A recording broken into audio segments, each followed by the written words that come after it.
Here's my big secret to boosting my confidence before I get on stage and speak. And no, it's not coffee or espresso. By the way, that's the one thing that I never ever drink before speaking. More on that later.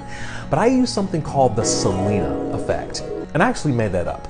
But in a nutshell, here's what that is.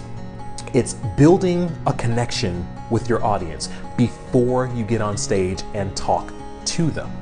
So in the classic movie Selena, this is where that comes from, it's about the late Mexican-American musical icon, Selena, played by Jennifer Lopez.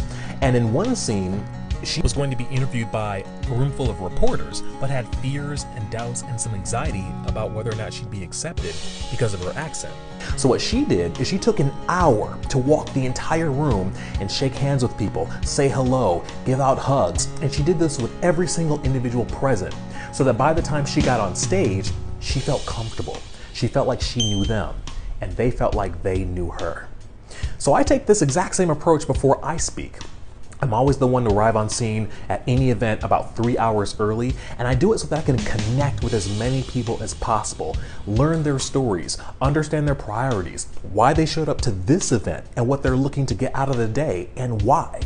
So that when I get on stage, me and the audience feel right at home with each other.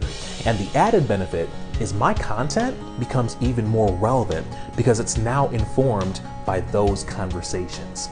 Because listen, as a speaker, my objective is to maximize my influence, build common ground with my listeners as fast as possible, and just increase the chances that they'll hear me and remember my message later on, long after I've left the building. For most people, their public speaking anxiety has a lot to do with not knowing if their message is gonna work or not with that audience. But a few intimate conversations with your audience will show you just that.